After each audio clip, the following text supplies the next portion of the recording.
Hi everybody, and welcome to the Rouge, the home of the electric F-150 Lightning. Mr. President, we are so honored you could be with us today to share in this really important moment. You know, you have always had a deep appreciation for our industry and the men and women who power it, and you understand that building things in this country matters. The Rouge is one of the world's great industrial centers, but it's more than a factory. For over a century, it's where generations of workers have proudly built some of the most important vehicles and built better lives for their families. You know, there was a time when Ford executives thought this was a relic of a bygone era, and they wanted to close the entire Rouge site. But I decided, no, let's turn the nation's biggest brownfield site into the greenest plant in the country. Today, I'm proud that the Rouge has been transformed into a state-of-the-art manufacturing site and a model for sustainable and high-tech manufacturing. I'm also really proud that the Rouge will be home to the new electric F-150. As many of you know, our big reveal is tomorrow night, but given the President's visit today, we wanted to give him a sneak preview. The most popular vehicle in American history is going electric and digital, and it's awesome. For more than 44 years, the F-150 has been the backbone of work across our country. It's been a trusted icon for generations. Now, we're revolutionizing it for a new generation as we progress toward a zero-emission and digital future. For both Ford and the American auto industry, the F-150 Lightning represents a defining moment as it ushers in a cleaner future for our country. We can't wait to share the whole story with the world tomorrow night. Mr. President, as you work toward a future that's more sustainable and made in America, Ford is right there with you. We appreciate your commitment to rebuilding the nation's roads and bridges, establishing a network of electric vehicle chargers, and investing in the kind of clean energy manufacturing that we are pioneering right here at Ford. This company is, and always has been, built for America. We make more vehicles and employ more UAW hourly workers in the US than any other automaker. Today, the Rouge employs 7,300 people, and we'll continue that commitment by creating an additional 500 jobs at the Electric Vehicle Center. This is the power of American manufacturing and the power of the men and the women of the Rouge and of the Ford family. It's how we redefine the future by staying true to our values. And those values are why we were able to pivot so quickly last year to produce ventilators, masks, and respirators during the pandemic. Thank you, Mr. President, for coming here today and for your unwavering support of our industry and our incredible workforce. Now, I know the Secret Service may not let you drive yourself, but if you can win them over, you're always welcome to take the F-150 Lightning for a spin, and I promise you, it's going to give your Corvette a run for its money. And now I'd like to call up a friend of mine and a great leader, Rory Gamble, President of the UAW. Thank you.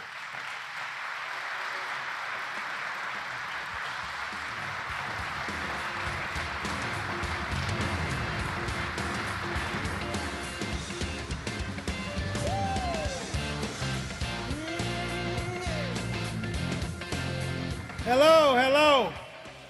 And I want to thank all of you for being here today to share this great accomplishment with the brothers and sisters of the Dearborn truck plant.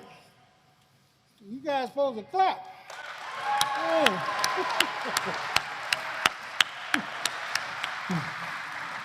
I want to acknowledge some of our friends who have come with us today. The Local 600 President, Bernie Rickey. Steve Zimmerler, who is representing the UAW Ford Department. My dear friend and all of our friend, Region 1A Director Chuck Browning and his AD, Laura Dickerson.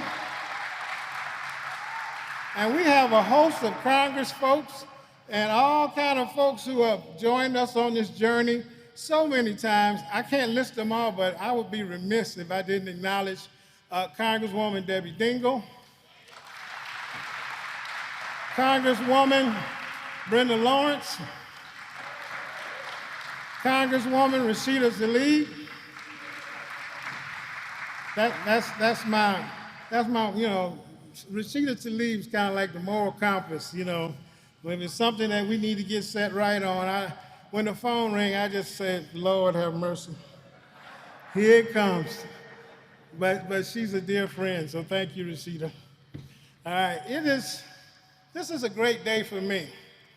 I've been a part of Local 600 my entire career. I was elected officer at the local along with Bernie Rickey, pretty much when the Rouge site, they were calling for our demise. There were those in the company that called this a museum, and they referred to the officers of the local as the curators of the museum.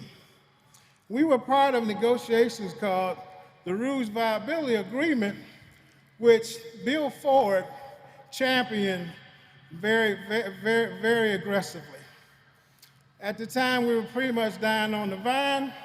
Now what you see before you are the efforts of great teamwork between the UAW and Ford Motor Company.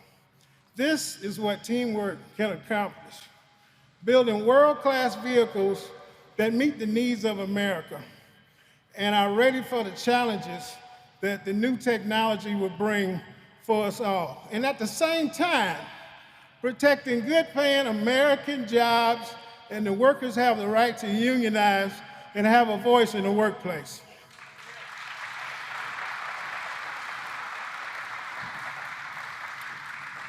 I want to thank this great UAW Ford team, my brothers and sisters. When I worked here, it was the DAP. At the time, we had a little saying, when you get on your job, get your head down and your ass up. My brothers and sisters of the Dearborn truck plant, you have accomplished that, and you set an example for many to follow. God bless you all.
Dearborn truck plant, Angela Powell.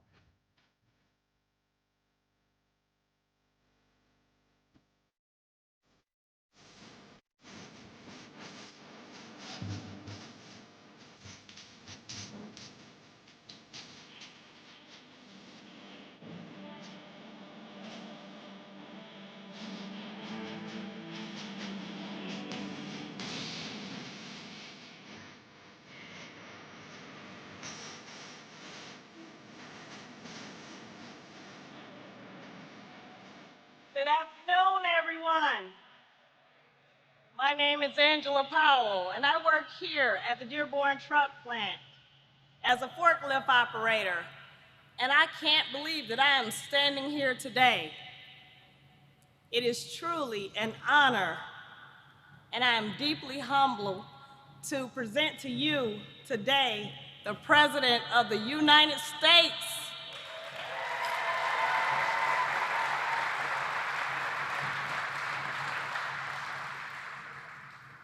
I feel so blessed. A president who in just over 100 days have gotten our pandemic under control. A president in just over 100 days left no American families behind in his rescue plan. A president who supports workers like me and my sisters and brothers each and every day by passing the PRO Act and an infrastructure bill that will build our future in factories like this one here in the historic Rouge. A president who understands that in order for the future to work for us all, American workers can't be forgotten or left behind in this transition for the future. Future jobs need to be well-paying union jobs with benefits, and Joe Biden gets that. Having a good-paying union job has meant a lot to me and my family. And most of all, a president who loves the cars we build. A president who came here to see us unveil the Ford F-150 Lightning, which we are so very proud of. It is my pleasure, on behalf of my sisters and brothers here at the Dearborn Truck Plant, Local 600, and all of UAW members, to introduce to you the President of the United States, Joseph R. Biden.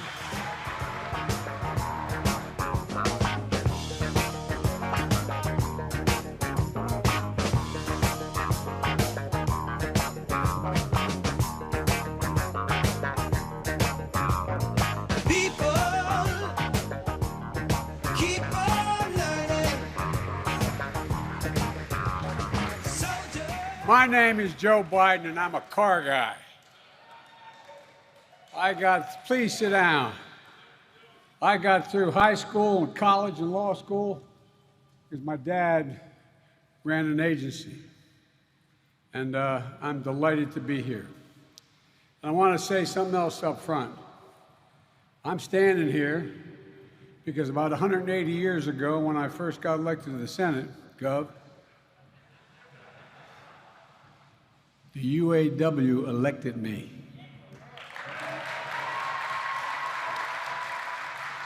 We used to have the highest percentage of auto workers of any state in the nation because we had a small workforce and 2 giant plants plus Mopar and a few other things going on. So I want to thank you.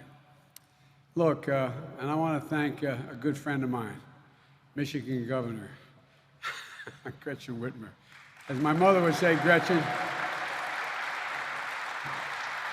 God love you, dear. You've got a backbone like a ramrod.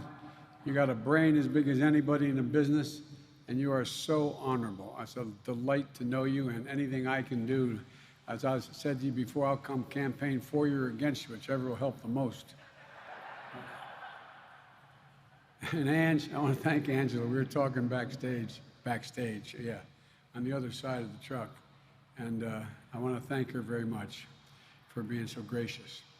And Rory, I know you're new to the labor movement, but you're doing a pretty good job. Where is Rory? Rory, thank you, pal. Thank you, thank you, thank you. And everyone at the UAW for being the best auto workers in the world. You know, and I want to thank Bill Ford and Jim Farley for hosting us and investing in our workers and in our country. We're at a great inflection point in American history. How we handle the next 4 to 10 years is going to determine where we're going to be 30, 40, 50 years from now. It's one of those moments in American history. This is an incredible facility. Representative Debbie Dingell, another dear friend. I know John's looking down and he's saying, we're finally getting it done, huh? You're getting it done. Debbie, you're and Representative Dan Kildee is a good friend. Representative Brenda Lawrence. And by the way, be careful what you say to Representative Slotkin. She knows more than you. They may be watching you. Where are you? I tease her all the time. But she's a great, great, great addition to the Congress. And Rashid Tlaib, where's Rashid? I tell you what, Rashid, I want to say to you that I admire intellect, I admire your passion, and I admire your concern for so many other people. And it's from my heart, I pray that your grandmom and family are well. I promise you I'm going to do everything to see that they are on the West Bank. You're a fighter, and God, thank you for being a fighter.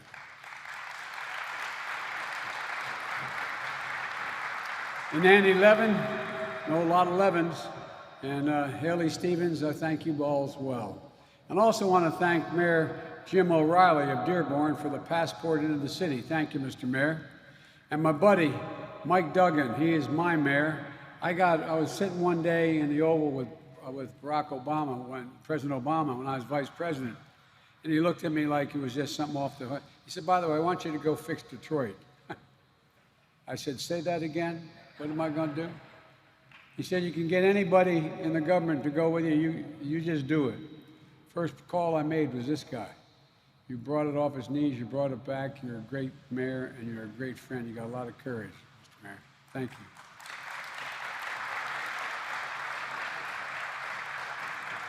And two great friends, Debbie Stabenow and Gary Peters, who couldn't be here today because they're back fighting like hell, fighting for this industry and the people of this state and for labor. Labor, industry, federal, state, local leaders, all together. That's America at its best. And that's what I so admire about what Bill Ford's doing here. And I want to, so everything that these workers, this historic complex in the state represent is something that I hope gets modeled around the country. It's about respect. It's about dignity, the dignity of work. My dad used to say, Joey, and I swear to God, when he left Scranton, when Cole died, my dad was he was a salesperson. He wasn't a coal miner. My great-grandpop was, but he said, he used to say when he moved to Delaware, he had to leave because there were no jobs, and he left us with our grandpop for a little over a year, and he commuted back and forth from Wilmington, Delaware to Scranton on the weekends. And we got back down to Wilmington, he used to say to all of us, and I was, I guess then I was going to third grade, and he'd say, Joey, remember, and I mean this sincerely, a job is about a lot more than a paycheck. It's about your dignity. It's about respect. It's about your place in the community. And I really mean this. It's about being able to look at your kid in the eye and say, honey, it's going to be okay. It's going to be okay. It's not labor, it's union. Because what you allow people to do is hold their heads up, make a decent living, and have pride in what they do. Pride in what you build, pride in what you give this nation. And I wanted to be here today, the day before you unveil the next generation of America's best-selling vehicle to the entire world, to thank you. Thank you for showing how we win the competition of the 21st century. You know, how the future is going to be made, but it's going to be made here in America. Made in America.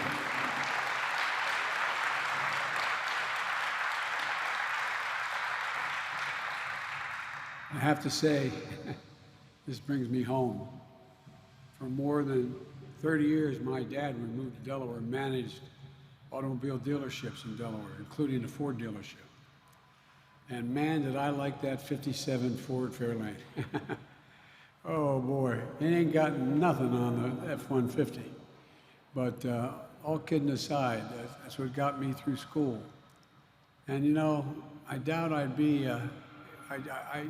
doubted that it would ever contribute $50 billion. $50 billion to support about 500,000 American jobs at 150. Half the 1 million American jobs Ford supports overall, like the 150 series. You know, I just got a tour of the groundbreaking electric vehicle center here, along with UAW workers. And they showed me the technology they're using to build this first ever fully electric F-150. I was able to sit in it, quite frankly.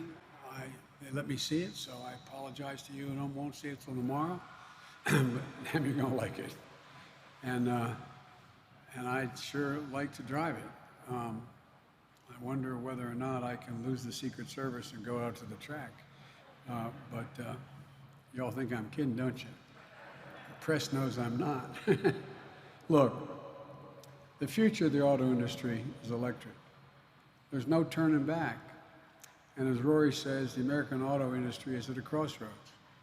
And the real question is whether we'll lead or we'll fall behind in the race to the future, or whether we'll build these vehicles and the batteries that go in them here in the United States or rely on other countries, or whether the jobs to build these vehicles and batteries are good-paying union jobs with benefits, jobs that will sustain and grow the middle class. Right now, China is leading in this race.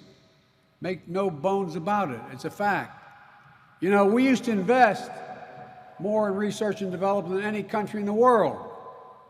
And China was number 8, or excuse me, number 9. We now are number 8, and China's number 1. Can't let that be sustained. The future is going to be determined by the best minds in the world, by those who break through new barriers.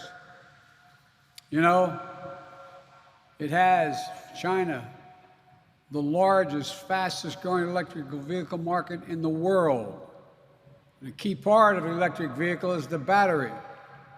Right now, 80% of the manufacturing capacity of those batteries is done in China.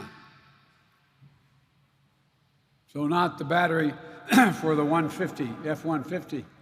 We went down to Georgia and took care of that. It allows them to corner the market on the supplies of raw materials for those batteries. Importing almost all the lithium, 90%, that comes from countries from like Australia, which lead the world in mining these kinds of critical materials. And here's the deal. It's not that China's battery technology is that much more innovative than anyone else's. Remember, our national labs in the United States, our universities, our automakers led in the development of this technology. But today, China has a bigger manufacturing scale than all other countries. And they're using that scale to make these batteries not just in China, but they're making them in Germany and in Mexico. And they're now exporting those electric vehicles around the world with sights on the American market. And they think they're going to win. But I got news for them. They will not win this race. We can't let them. We have to move fast, and that's what you're doing here. When President Obama and when Barack and I were in office, that was what we're going to do.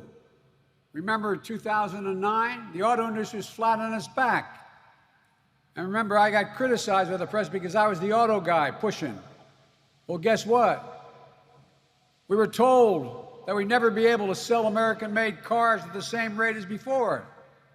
But we didn't listen. We bet on you, the American auto worker. We extended a lifeline and we stepped up, saved more than 1 million jobs. Working in the auto industry, we set fuel efficiency standards, provided incentives for folks to buy fuel-efficient vehicles. And through the Recovery Act, we made the largest investment in clean energy and battery technology ever. And the big three emerged from the crisis in a position to sell millions of vehicles made right here in the USA. But then the previous administration came into office. They rolled back the standards we set, rollbacks that the Ford Motor Company opposed. Despite bipartisan support for consumer incentives, they let the federal tax credit expire, penalizing auto workers who were selling the most electric vehicles at the time. They announced Infrastructure Week, and they announced it, and announced it, and announced it, and announced it every week for 4 years and didn't do a damn thing. They didn't get the job done. Folks, the rest of the world is moving fast. They're moving ahead. They're not waiting for the United States of America. Government, labor, industry, working together have to step up. And we have a playbook that'll work. We're going to set a new pace for electric vehicles. That means reversing the previous administration's short-sighted rollback of vehicle emissions and efficiency standards, setting strong, clear targets where we need to go. It means passing the American Jobs Plan to do 3 things: One, transform our infrastructure. Our infrastructure is ranked like 38 in the world. This is the United States of America, for God's sake. We're going to put Americans to work modernizing our roads, our highways, our ports, our airports, rails, and transit systems. That includes putting IBEW members and the union workers to work installing 50,000 charging stations along our roads and highways, our homes and our apartments. The IBEW is ready to do it, and they can. Two, we're going to boost our manufacturing capacity. That's why the American Jobs Plan invests in new and retooled union facilities, grants to kickstart new battery and parts production, loans and tax credits to boost manufacturing of these clean vehicles. It also makes the largest investment in research and development in generations. That's going to help innovate, manufacture, and build supply chains for batteries and semiconductors and small computer chips that make electric trucks and cars go to be even more reliant than they are now. It matters. The little things matter. We saw last night the United States Senate voted overwhelmingly to begin work on part of the bill that I've been pushing to strengthen our innovation and infrastructure by investing in research and development manufacturing. I don't remember the exact number, but it was pretty high. I think it was 83 to something in a bipartisan vote. It's a good first step. And your members of Congress here in Michigan, they know the value of manufacturing as well as anyone and are vital in pushing forward that bill and others. Never again should we be in a situation we face today with semiconductor shortages. The United States can't manufacture semiconductors. We were at the beginning. You know, I think some people think I'm too proud of what the United States always did and why I get so frustrated when we're sliding. But I make no apologies for it. We know these kinds of federal investments work. It was the Defense Department and NASA that got the modern semiconductor industry on its feet decades ago. We started it. Your tax dollars. Our own Department of Energy pioneered and transformed the battery industry when Barack and I were in office. And through the Recovery Act, grants and loans, battery prices dropped 80%. 80%. Because we were looking forward. We need that same mindset today. We have to look forward. And, you know, we have to work to support consumers and these fleets. That means new purchasing incentives for consumers to buy clean vehicles like the electric Ford 150, a union-made product right here in America. But all the pieces must be made in America. It means spurring demand by converting the federal government's enormous fleet of vehicles into clean vehicles and supporting electric transit systems and school buses. Folks, when I got elected, I signed an executive order saying we're going to buy American. As president, I get to award contracts in the area of $600 to $700 billion a year, from building aircraft carriers to railings that go in buildings. Guess what? And Representative Kildee knows I'm not letting a single contract to a single company that does not hire Americans, have all American parts, and has a supply chain that is an American product supply chain. And by the way, that's not violating any trade agreement. It's been the law since the 30s, but no one's had the courage or the nerve to insist on it being applied. It's no violation of the World Trade Organization or anything else. if we're spending American tax dollars, we're able to say, buy American. But there's a lot of exceptions in the law. If you don't have the part immediately available at supply chain, you can go abroad and get it. And any one of the agencies can say, I can't find it here, I'm going somewhere. Not anymore. They got to go through the White House. Not a joke. Nobody can give that exception now. Because there's thousands of companies out there able to do, small companies, 3, 4, 10, 15 people, who can supply those pieces if they know they can compete for them. My brother has an expression. A guy named Pete McLaughlin was a great basketball player, played for Providence, was a good close friend. He'd say, Joe, you got to know how to know. You got to know how to know. We don't let the American companies know what's available to them, especially if they're small. So we have an office and a facility in the White House to let people know what's needed. And there's another thing we have in our playbook that's going to outcompete other nations. The biggest secret we have, the American worker. Not a joke. They're the finest workforce in the world. It's our ace in that deck. Now, I know many of you watching at home are like the folks I grew up with in Scranton and Claymont, Delaware. They feel left out, left behind in an economy and an industry that's rapidly changing. I understand it, I really do. But we will leave no one behind. Nearly 90% of the jobs created in my American Jobs Plan do not require a bachelor's degree. 75% don't require an associate's degree. We're going to be working with companies and community colleges and technical schools and union-led apprentice and training programs to make sure that American workers will be prepared to compete with anyone in the world. Just like Ford does with its workforce training center here in Dearborn. And when we invest in our infrastructure, we're going to buy American products, materials, services from American businesses, made in America.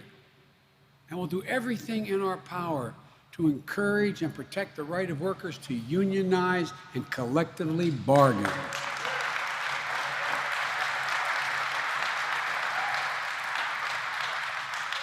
I met with, I think it was more than a dozen CEOs of the major Fortune 500 companies. We started off and I said, I want to be clear with you. I'm a union guy.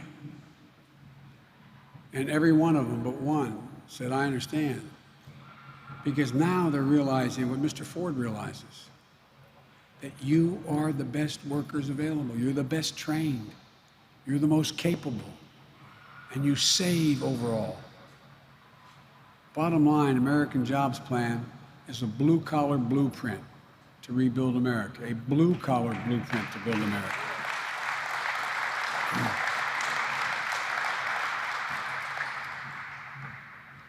And we need automakers and other companies to keep investing here in America and not take the benefits of our public investments and expand electric vehicles and battery manufacturing production abroad.